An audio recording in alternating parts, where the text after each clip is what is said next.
The next thing I want to hit today, there was a lot of news out of Washington related to this whistleblower who was really his secondhand. I didn't really hear anything in this phone conversation, but someone told me what they said.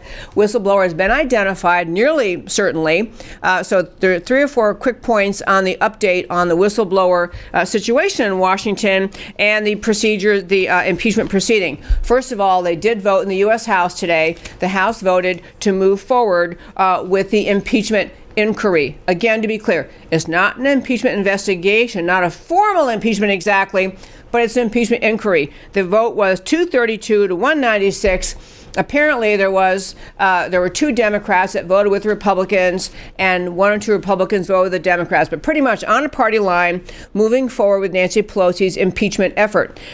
On the subject of the identity of this whistleblower, which I really don't even like calling him that, he's not a whistleblower in the true sense of the word. He's a leaker.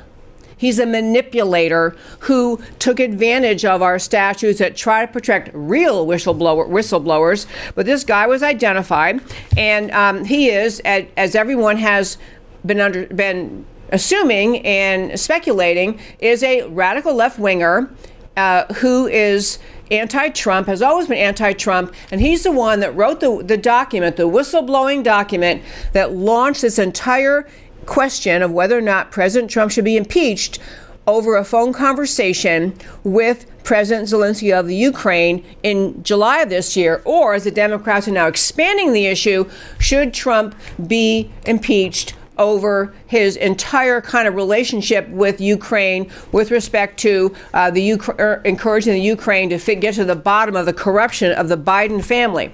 But to start with, the lawyers for this whistleblower, who is really just a partisan hack leaker, he doesn't deserve the stature of whistleblower. That's reserved for people who actually are exposing something true that they actually know about.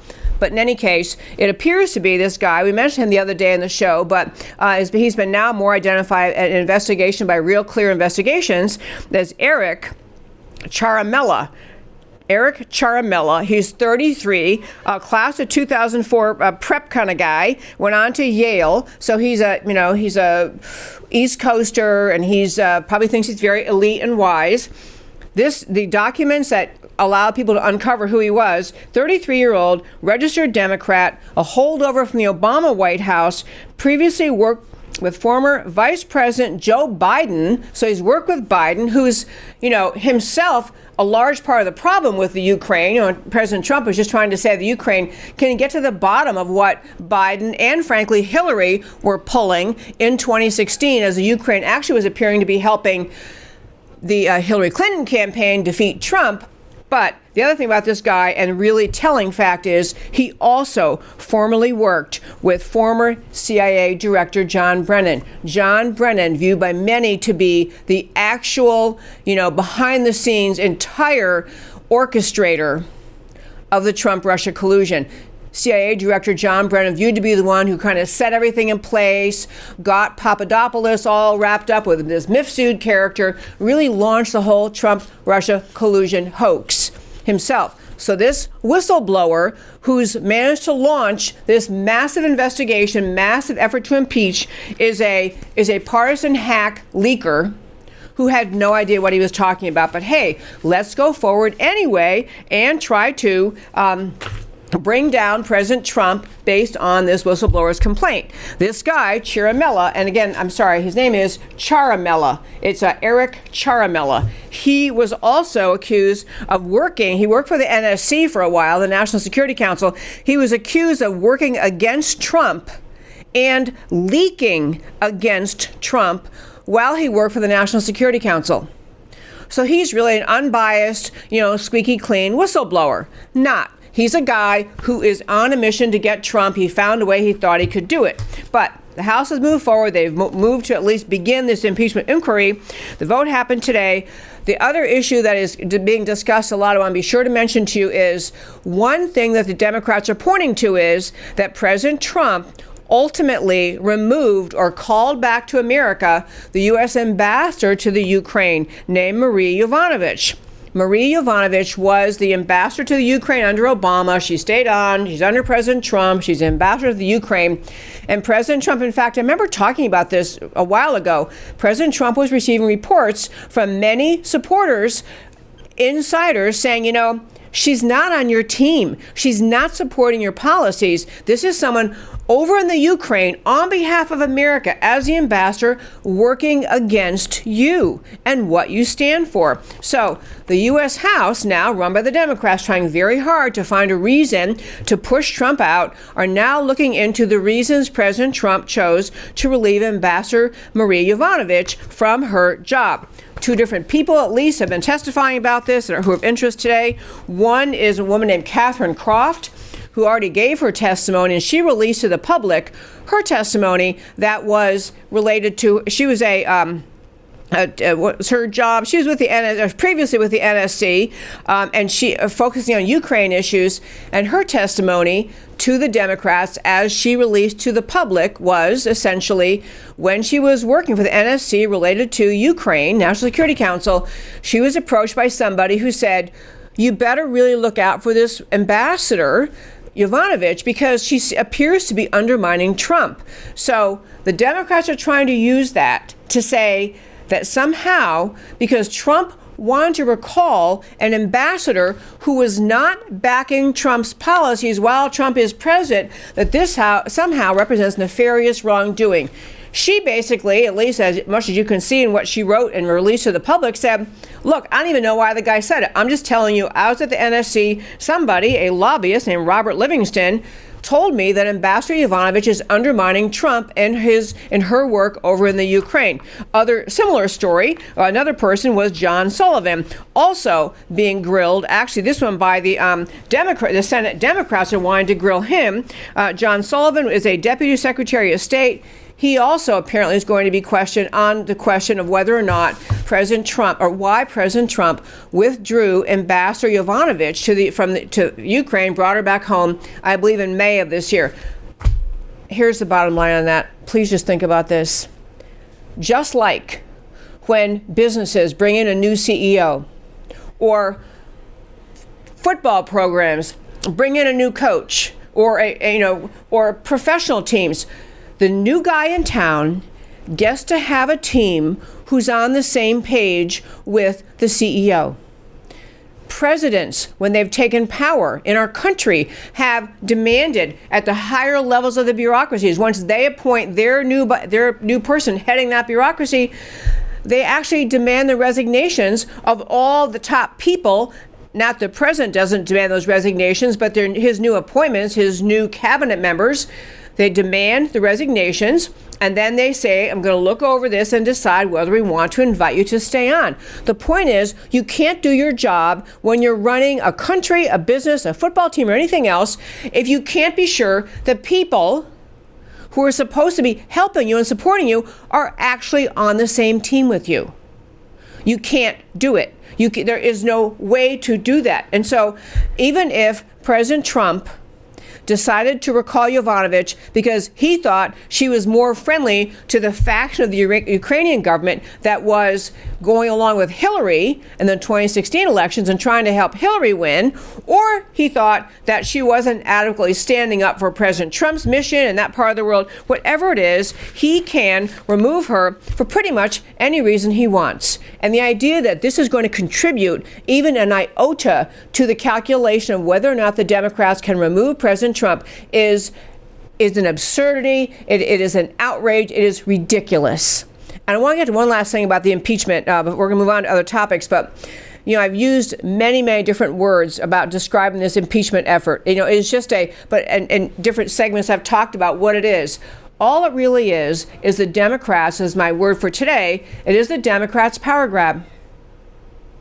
The Democrats cannot stand the idea that President Trump won the election in 2016 and that, heaven forbid, he's actually putting in place the policies he ran on.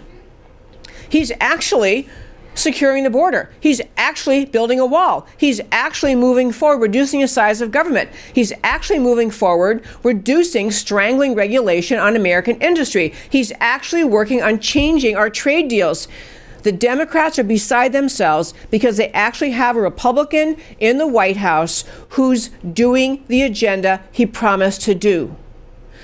The Trump-Russia collusion hoax, cooked up mostly by Hillary and the Fusion GPS people and upper echelons of the FBI and Department of Justice, that story is about to come out, by the way. This is the other reason the Democrats are hell-bent, sorry to use that word, on getting impeachment done. They want to be way down the track on impeachment before they finally, we American people, finally find out what Attorney General Barr and U.S. Attorney Durham are going to report to the American people about what they have uncovered in their now criminal investigation into the beginnings, the genesis of the Russia-Trump collusion Russian-Trump collusion hoax, which began long before July 2016, which is, we can't get to it today, but that new book is out talking about how much really it was Representative Devin Nunes figured it out early on, that what the public was told, that the Trump collusion thing got really kicked off in July 2016 after they got word about Papadopoulos claiming he'd heard that the Russians have Hillary's emails. And what Nunes figured out is that this is not even an investigation. That glorifies it as though it may have some legitimacy. This witch hunt against President Trump, this railroading of Trump, began long before the July 2016 kickoff of the investigation. It actually began much earlier, and this is part of what is going to be coming to the fore when U.S. Attorney Durham and Attorney General Barr finally tell us everything they have uncovered. So the Democrats' mission right now is to throw as much stuff against the wall that the American people read in the headlines and they hear people talk about and think, wow, that sounds really bad. Did Trump really do that? Maybe he really is a bad guy. The Democrats want to sully President Trump's name, his reputation, his work with the Ukraine, his interaction with Ukrainian officials. They want to sully this story as much as they can in the eyes and minds of the American people who are uninformed, which is not my audience, but others who are not informed, so that when all of this finally hits the fan, when finally we get from Barr and Durham what they've uncovered, the Democrats can just characterize that as, oh, this is just President Trump weaponizing his Department of Justice against his political opponents. They want to dismiss everything. The Democrats want to dismiss everything Barr and Durham are going to come up with a back-of-the-hand dismissal. This is ridiculous. They're only saying this because now we finally have Trump in the crosshairs. Now we finally have the ability to prove that Trump is unworthy of office, that he somehow committed an impeachable offense. They're trying to get way down the path on impeachment before all of that comes out. But those are the kind of the things on the table today in Washington on this. We could talk more about I do want to actually tell you a couple quick things about the House impeachment resolution. If we talked about, I think, a little bit the other day, but the impeachment effort by the Democrats finally had this resolution voted on today. I want to make clear some things that are in it in case you think they are launching anything like an honest and earnest investigation into impeachment that has a shred of integrity. It has no integrity. Leave aside the fact it was kicked off by a partisan hack Democrat Trump hater leaker who elevated himself to the status of whistleblower. Leave that alone. That's bad enough. But the way the process is going to go forward, I want to just try to explain to you that is all of this impeachment effort is a cooked up controversy. It is a witch hunt. It is a power grab. But let me tell you what's in this impeachment description. So they're talking about a quid pro quo, very vague, so they can say anything they want. Quid pro quo, by the way, is just a term they use because they think it makes you people sound more like, wow, maybe that's really bad. They said there's a quid pro quo. They're looking for anything to take President Trump down, but understand some of the things that are in there. For example, the power to do the impeachment inquiry is really now vested pretty much in the one committee, the one that Adam Schiff chairs, the House Intelligence Committee. There had previously been 3 committees involved, the Intelligence and Oversight and Foreign Affairs. This kind of puts everything on Adam Schiff's shoulders. So Nancy Pelosi is just kind of pushing it off onto him and letting him have very central authority over it.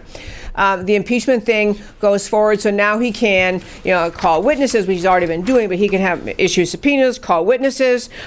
He can now exclude from the hearing any Republican members who have been involved in this whole Trump investigation, who were members of the other committees who aren't on his intelligence committee. So if they happen to be only on oversight or foreign affairs, they are now carved out of this, of having a formal role in this impeachment inquiry. Two significant players now carved out: Jim Jordan, Mark Meadows, both stellar defenders of the process of law, of following the process of law, following the Constitution, pointing out the crazy of the American left. They're booted out. Schiff has total control over whether does this Adam Schiff, the creepy bug-eyed looking guy. I'm sorry, I never want to say things like that. Schiff is not despicable because of his appearance.